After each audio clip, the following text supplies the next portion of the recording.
لیکن اس میں ہم لوگوں کی طرف سے بڑی کوتاہی یہ ہوتی ہے کہ ووٹ ڈالنے کا حق ہونے کے باوجود بہت سارے لوگ ووٹ نہیں ڈالتے۔ یہ ہے کہ ووٹ ڈالتے وقت یہ سوچنے سمجھنے کی جو صلاحیت ہے اللہ نے دی، اور اس میں حکمت عملی برتنا چاہیے تھا۔ علماء بیٹھتے، اکابرین بیٹھتے، دانشوران جڑتے، مساجد کے ذمہ داران بھی آ جاتے، مدارس کے ذمہ داران بھی جمع ہو جاتے، وہ سب کے ساتھ مل بیٹھ کر کوشش کرتے، سوچتے سمجھتے کہ اس صورتحال میں ہمیں کہاں ڈالنا چاہیے۔ عوام ماشاءاللہ اس میں چلتے ہیں، لیکن یہاں پر جو رہبران ہوتے ہیں ان سے میں خاص طور پر یہ عرض کرنا چاہوں گا کہ آپ کی سیٹ جا رہی ہو، آپ مضائقہ محسوس نہ کریں، یہ سمجھے کہ اگر ملی مفاد اس کے اندر ہے تو میری سیٹ نہیں، میری کچھ بھی چیز چلی جائے مجھے کوئی پرواہ نہیں۔ یہ ہونا چاہیے ملت کے مفاد کے لیے اپنی ہر چیز کو قربان کر دیں۔ اور لوگوں کا بھی جب غفیر تھا، وہ حضرات پہنچے ہوئے تھے، صورتحال یہ عرض کر دی آپ کے سامنے۔ جب ہمارے اندر وحدت پیدا ہوگی، اتحاد پیدا ہوگا، دیکھیے بہت سے مسائل میں ہم میں اختلاف رہتا ہے، مختلف نظریات کے لوگ ہم میں موجود ہیں، لیکن یہ نظریات تو اپنے اپنے نظریات اپنی جگہ پر رہیں گے، لیکن اس سے ملی مفاد میں اگر کوئی رکاوٹ پیدا ہو رہی ہو تو اس کا مطلب یہ ہے کہ ہم سچے محمد صلی اللہ علیہ وسلم کے غلام نہیں۔ ہماری سچائی، ہماری دیانت، ہماری امانت کا تقاضا یہ ہے کہ ملی مفاد کے لیے اپنے نظریات سے بھی بلند ہو جائے، ملی مفاد کی خاطر ہر ایک کو اپنے ساتھ میں لے کر چلے۔ یہ سب سے اہم ترین اس زمانے کی ضرورت ہے۔ مولانا نے آیت پڑھی تھی آپ کے سامنے، لیکن اس کی تشریح وہ کرتے تو بہتر تھا۔ انہوں نے آیت کریمہ پڑھی تھی کہ اللہ فرماتے ہیں وَاعْتَصِمُوا بِحَبْلِ اللَّهِ جَمِيعًا وَلَا تَفَرَّقُوا۔ اللہ نے کہا کہ افتراق نہ کرو، یعنی آپس میں ایک دوسرے سے جدا نہ ہو جاؤ، آپس میں ایک دوسرے سے ٹکراؤ نہ پیدا کرو، بلکہ تمہارے اندر اتحاد اور اتفاق ہونا چاہیے۔ قرآن کریم کی ایک آیت میں نے آپ کے سامنے پڑھی تھی جس میں اللہ تعالیٰ نے کہا یا ایھا الذین آمنوا، اے ایمان والو، اذا لقیتم فئۃ فاثبتوا۔ میں حضرات علماء کو اس آیت کے سلسلے میں دعوت فکر دینا چاہتا ہوں کہ اس آیت پہ تو یہ ترجمہ ہے جو ہم سب جانتے ہیں، اذا لقیتم فئۃ، جب تم ملاقات کرو جماعت مخالفہ سے، دشمن کی جماعت سے، جب تم ملاقات کرو، یہ اس کا ترجمہ اذا لقیتم فئۃ فاثبتوا، تو وہاں پر ڈٹے رہو اور جمے رہو۔ لیکن بھائیو اسی کے ماتحت یہ بھی داخل ہے، اذا لقیتم کے معنی یہ ہو جائیں گے جب تمہارا مقابلہ ہو، چاہے وہ گھر بیٹھ کر ہو یا مسجدوں میں بیٹھ کر ہو یا کسی اور جگہ بیٹھ کر ہو، اگر تمہارا مقابلہ ہو کسی جماعت کے ساتھ، مخالف جماعت کے ساتھ۔ آج سامنا آمنا تو نہیں ہوتا، میدان جنگ آمنے سامنے ہو کر جو ہوتا ہے مقابلہ، آیت کا اصلی مصداق تو وہی ہے، لیکن ضمنی مصداق اس کا یہ بھی ہے کہ چاہے ہم آمنے سامنے نہ ہو، لیکن ہے مد مقابل اپنی جگہ پر بیٹھ کر جو ہم پر بمباری کر رہا ہے، جو ہمارے نظریات کے خلاف کام کر رہا ہے، جو ہماری جانوں اور مالوں کے خلاف جو ہے کارروائیاں کر رہا ہے، یا ہماری تہذیب اور تمدن کے اوپر حملہ کر رہا ہے، یا یہاں کے مظلومین کے اوپر ہاتھ بڑھا رہا ہے، اپنی جگہ پر بیٹھ کر ہی صحیح آمنا سامنا نہ ہونے کے باوجود جس کا ہم سے مقابلہ ہو جائے وہ بھی آیت کا مصداق۔ اذا لقیتم فئۃ، جب تم مقابل ہو اس جماعت سے جو مخالفت پر اتر آئی، جو تمہیں تہس نہس کرنے پر اتر آئی، جو تمہارے نظریات کو برباد کرنے پر تلی ہوئی، جو تمہاری جانوں اور مالوں پر حملے کرنے کے لیے تیار بیٹھی ہے، یہ اسی طریقے پر مظلوموں کے ساتھ بدسلوکی پر اتر آئی ہے، ظالم بن کر مظلوموں کے خلاف ہر طرح کی کارروائی کر رہی ہے، تو تمہیں فثبتو وہاں پر جمے رہنا چاہیے. اسی کو میں نے کہا تھا ہمت. اللہ نے کہا فثبتو, ہمت سے کام لو. جب ہمت کرو گے, ڈٹے رہو گے, اگر تمہارے اندر ہمت نہ ہوگی تو راستہ چھوڑ کر بھاگ جاؤ گے. پھر مظلوموں کا ساتھ کیسے دو گے؟ حدیث میں آتا ہے کہ نبی اکرم صلی اللہ علیہ وسلم جب ابھی نبی نہیں بنائے گئے تھے, یعنی ظاہری طور پر, ویسے تو آپ کو بہت پہلے حضرت آدم علیہ السلام کی پیدائش کے وقت تھی, اس سے پہلے ہی بنا دیا گیا تھا, لیکن ظاہری طور پر نبوت کا جو سلسلہ شروع ہوتا ہے وہ 40 سال میں شروع ہوتا ہے. اللہ کے نبی صلی اللہ علیہ وسلم اس سے پہلے کا اپنا واقعہ بیان کرتے ہیں کہ ایک جگہ پر ایک میٹنگ تھی مکے والوں کے درمیان میں, جہاں فضل نامی چند لوگ جمع ہو گئے تھے, اور ان لوگوں نے مشورہ کیا تھا کہ ہم یہاں پر بیٹھ کر جو ہے اس بات کی کوشش کریں گے کہ ظالم کا ہاتھ روکیں گے, ظالم کو آگے بڑھنے نہیں دیں گے, اور مظلوموں کا ہم ساتھ دیں گے. کسی بھی طرح کے ظلم کو مکے کی سرزمین پر ہم برداشت نہیں کریں گے. اللہ کے نبی صلی اللہ علیہ وسلم کہتے ہیں کہ میں خود اس کے اندر شریک ہوا. مدینہ طیبہ جانے کے بعد, نبوت کے دور کے بعد, اللہ کے نبی صلی اللہ علیہ وسلم نے اس کا حوالہ دیتے ہوئے ارشاد فرمایا, آج بھی اگر کوئی مجھ کو بلاتا ہے, چاہے وہ کوئی بھی بلائے, اگر ظلم کی روک تھام کے لیے, انصاف کو دنیا میں بلند کرنے کے لیے, ظلم کو خاک میں ملانے کے لیے اگر کوئی مجھ کو بلاتا ہے تو میں آج بھی اس کے لیے تیار ہو جانے کے لیے. اللہ کے نبی صلی اللہ علیہ وسلم نے کہا انصر اخاک ظالما او مظلوما, مدد کرو ظالم کی, مدد کرو اپنے بھائی کی, چاہے وہ ظالم ہو یا مظلوم. یہ عجیب حدیث ہے. اللہ کے نبی صلی اللہ علیہ وسلم نے فرمایا انصر اخاک ظالما او مظلوما, اپنے بھائی کی مدد کر, چاہے وہ ظالم ہو تو بھی کر, مظلوم ہو تو بھی کر.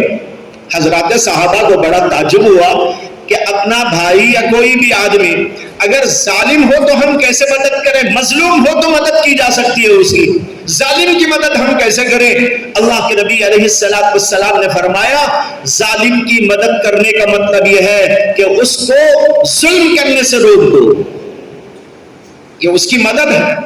لہذا مظلوم کی مدد کرنا, ظالم کو ظلم سے روکنے کی کوشش کرنا, یہ اللہ کے نبی علیہ السلام نے ہم کو شریعت کا حکم دیا ہے. لہذا ہم کو اس کی کوشش کرنی چاہیے. تو اللہ تعالیٰ نے قرآن میں فرمایا فَاثْبُتُوا, ڈٹے رہو, اور فرمایا آگے وَاذْكُرُوا اللَّهَ كَثِيرًا لَعَلَّكُمْ تُفْلِحُونَ, اور اللہ تعالیٰ کا کثرت کے ساتھ ذکر کرو. اس سے معلوم ہوا ظاہری تدبیروں کے ساتھ, ہمت پیدا کرنے کے ساتھ, حکمت عملی کو برتنے کے ساتھ, تدبیروں کو اختیار کرنے کے ساتھ, کوششوں کو مضبوط سے مضبوط تر کرنے کے باوجود اللہ کو نہ بھولو. اگر تم نے اللہ کو بھلایا تمہاری تدبیریں ناکام ہوگی, تمہاری ہمت کو پاش پاش کر دیا جائے گا, تمہاری قوت کو توڑ کر رکھ دیا جائے گا. اس لیے اللہ کو نہ بھولو, کھانے میں ہو, پینے میں ہو, کمائی میں ہو, ذکر اذکار, اللہ کی یاد ہر جگہ ہونی چاہیے. اللہ کو ہر جگہ یاد رکھو, یعنی اللہ کے حکموں کو کہیں نہ توڑو. معلوم ہوا ظاہری تدبیروں کے ساتھ باطنی تدبیر بھی اختیار کرنی چاہیے. میں اس لیے یہاں کے بیٹھے ہوئے طبقے کو اس بات کی دعوت دیتا ہوں, ظاہری تدبیریں کرو, غور و فکر کرو, اپنے اندر ہمت, شجاعت, بہادری پیدا کرو, اس کے ساتھ حکمت عملی برتنے کی کوشش کرو. ان ساری چیزوں کے ساتھ ساتھ یہ بھی کرو کہ اللہ کو نہ بھلاؤ, اللہ کو یاد رکھو, ہر موقع پر اللہ کے احکام کو پیش نظر رکھو. اگر اللہ کو ہم نے ناراض کر دیا تو ہماری ہر تدبیر فیل ہوگی, ہماری ہر ہمت پاش پاش کر دی جائے گی, ہماری طاقتوں کو توڑ کے رکھ دیا جائے گا. اس لیے کہ اللہ ہی سب کچھ کرنے والا ہے, لہذا اللہ کو کبھی نہ بھولنا چاہیے. اور اللہ نے یہاں پر فرمایا وَاذْكُرُوا اللَّهَ كَثِيرًا, اللہ کو کثرت سے یاد کرو. تھوڑا بہت یاد کر لینا تو ایسے ویسے لوگ بھی کر لیتے ہیں. لیکن کثرت سے یاد کرنا مومنوں کی شان ہے. اللہ کو یاد کیا کرو. وَاذْكُرُوا اللَّهَ كَثِيرًا لَعَلَّكُمْ تُفْلِحُونَ, تاکہ تم کامیاب ہو جاؤ.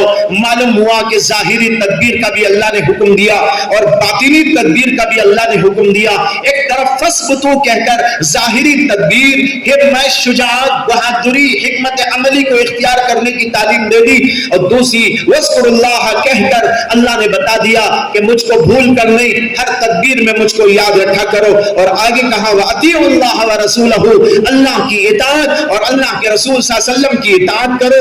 آگے کہتے ہیں وَلَا تَنَازَعُوا, اور آپس میں اختلاف نہ کرو. اس سے معلوم ہوا ہمت اور حکمت کے ساتھ وحدت بھی چاہیے. اگر وحدت نہ ہوئی, ہمارے درمیان میں اختلافات رہے.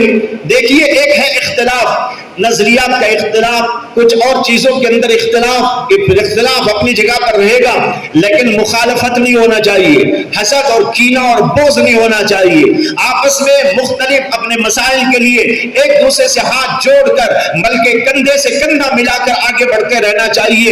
اللہ نے ہم کو حکم دیا وَلَا تَنَازَعُوا, کہ آپس میں اختلاف نہ کرو. فَتَفْشَلُوا وَتَذْهَبَ رِيحُكُمْ وَاصْبِرُوا, اس لیے کہ اگر تم نے اختلاف کیا تو تم تو جو ہے شکست کھا جاؤ گے اور تمہاری ہوا اکھڑ جائے گی. وَاصْبِرُوا, اور صبر سے کام لیتے رہنا, یعنی غور و فکر, تحمل, برداشت, عقلی طور پر سمجھ بوجھ کے ساتھ کام لیتے رہنا, یہ سب اس کے مفہوم میں داخل ہو جاتا ہے. وَاصْبِرُوا, آگے فرمایا ان اللہ مع الصابرین, اللہ تعالیٰ صبر کرنے والوں کے ساتھ میں ہے. یہ سیاسی بیداری ہمارے لیے انتہائی ضروری ہے. حضرات صحابہ رضوان اللہ تعالیٰ علیہ مجمعین نے اپنی اسی سیاسی بیداری کا ثبوت دیتے ہوئے پوری دنیا پر حکمرانی کی تھی, پوری دنیا پر حکمرانی کی تھی, اور دنیا کا بیشتر حصہ و خطہ اہل اسلام کے ہاتھوں آ گیا تھا. یہ حکمت عملی تھی, یہ سیاسی شعور تھا, لیکن بعد میں چل کر ہم مختلف قسم کے مسائل کے دوچار ہو گئے.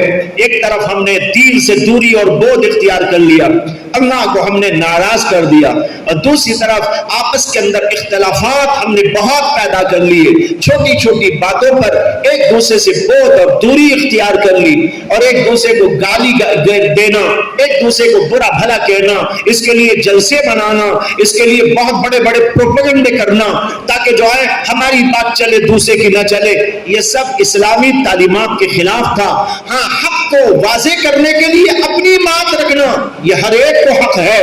ہم جو حق سمجھتے ہیں قرآن اور حدیث کی روشنی میں اس کو پیش کریں, لیکن لڑنا جھگڑنا اور مختلف قسم کی چیزوں کے ذریعے ایک دوسرے کو ہرانے کی کوشش کرنا یہ مسلمانوں کے شایان شان نہیں ہوا کرتا. تو بھائیو بزرگوں, آج ان سب چیزوں میں ہمیں غور کرنے اور اپنے مسائل کو حل کرنے کی کوشش کرنا چاہیے.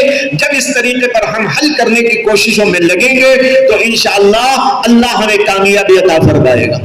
ابھی ووٹ کا مسئلہ آیا, الیکشن کے موقع پر ہمیں غور و فکر کی بہت ضرورت پڑتی ہے.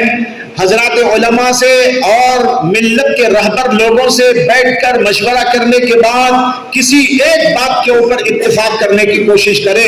اس کے اندر کبھی جھول ہم نے برت لیا تو بھائیو بڑا نقصان ہوگا. میں نے کئی سال پہلے ایک مضمون لکھا تھا, اس کا میں نے عنوان لکھا تھا ووٹ نوٹ سے زیادہ قیمتی. ووٹ نوٹ سے زیادہ قیمتی. ہمارے پاس نوٹوں کی جتنی اہمیت ہے اس سے زیادہ ہمارے پاس اپنے ووٹ کی حیثیت ہونی چاہیے. اس لیے کہ اس سے ہمارا یہاں کا جو ہے ہماری حیثیت ہے, ہماری پوزیشن ہے, جو ہمارا اسٹیٹس ہے وہ قائم ہوتا ہے. اس لیے ہمیں اس سلسلے میں بیداری کا ثبوت دینا چاہیے, اور جن لوگوں کے ووٹر لسٹ سے نام ہٹا دیے گئے ہیں سازش کے طور پر, وہ ضرور بھی ضرور اس کی طرف توجہ دیں اور اپنے علاقے میں علماء کی سرپرستی میں یہ کام بھی کریں. حضرات علماء اپنے اپنے علاقوں میں اس بات پر بھی کام کریں کہ کن کے ووٹر لسٹ سے کن کا نام ہٹا دیا گیا ہے، ان کے ناموں کو ایڈ کرنے اور ان کے ناموں کے سلسلے میں کارروائی کرنے کی کوشش کی جائے. اسی لیے سازشوں کا جال بچھا دیا گیا ہے. ان سازشوں کے جال کے درمیان میں ہم کو ایسا اختیار کرنا چاہیے، ایک حکمت عملی کا نمونہ اور انداز جس سے کہ دشمن کی چال کامیاب نہ ہو سکے. یہ ہماری لیاقت، صلاحیت، حکمت، علم، دانش، ان چیزوں کا تقاضا ہوا کرتا ہے. اگر ان تقاضوں کو ہم نے پورا کیا تو دشمن مات ہوتا چلا جائے گا. لیکن عام طور پر ہم حکمت عملی سے کام نہیں لیتے اور اسی طریقے پر جو ہے آپس میں مشورہ نہیں کرتے. اس لیے مشورہ، اتحاد، اتفاق، حکمت عملی، ہمت سے کام لینے کی کوشش کیجئے تو انشاءاللہ ہمارے مسائل کے حل کرنے میں اللہ کی بڑی مددگار فرما ہوگی. میں دعا کرتا ہوں کہ اللہ تبارک و تعالی ہم سب کو سمجھنے کی، سوچنے کی، غور و فکر کرنے کی صلاحیتیں عطا فرمائے اور آپس میں اتحاد اور اتفاق کے ساتھ ہم سب کو اپنے مسائل کے حل کرنے کی طرف آگے بڑھتے رہنے کی کوشش اللہ ہمیں کامیابی کے ساتھ کرنے کی توفیق عطا فرمائے. وآخر دعوانا ان الحمدللہ رب العالمین. حضرت نے سر عام کے پیغام پہنچا دیا ہے.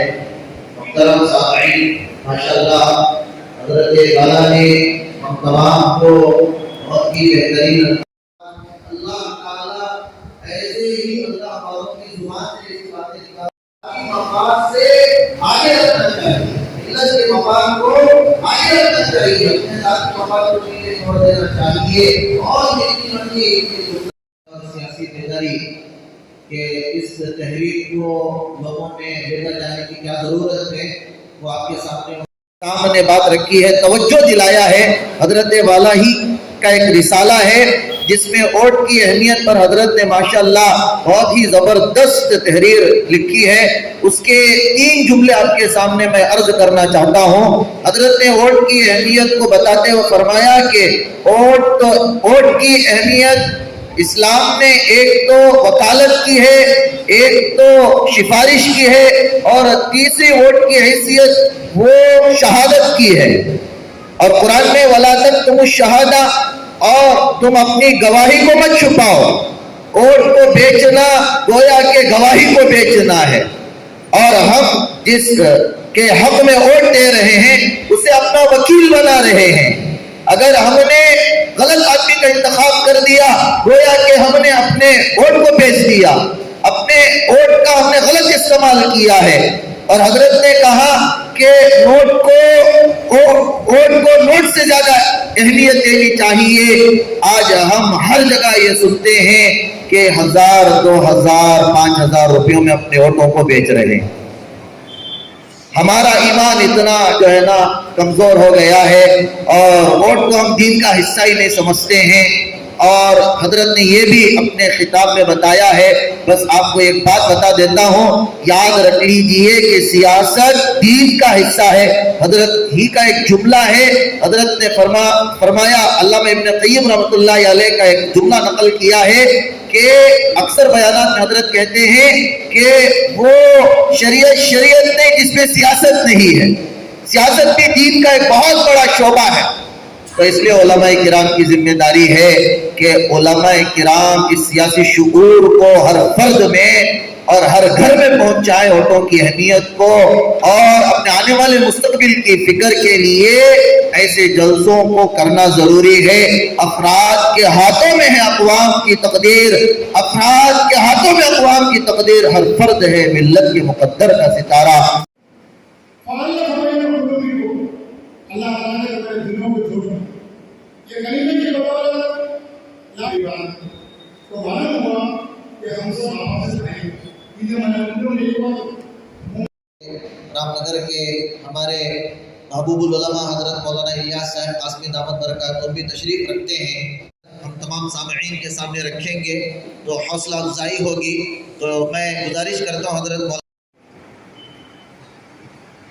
دے چکا ہوں سالوں پہلے کہ میرے گھرانے میں جو بھی اخبارات آتے، دبئی کے سفر سے جب ہم واپس آئے تو میرے ٹیبل پہ بہت سارے اخبارات تھے.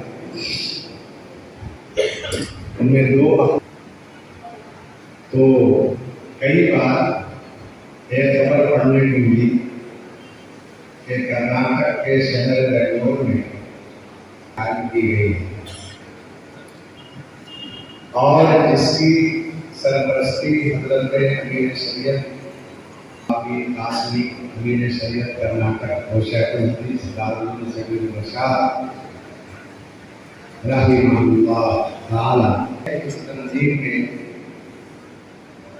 امت مسلمہ میں جو مختلف قسم کے مختلف صورتحال یہ عرض کر دی آپ کے سامنے، خط پہنچتا ہے تو حضرت خالد بن ولید اس کو پڑھتے ہیں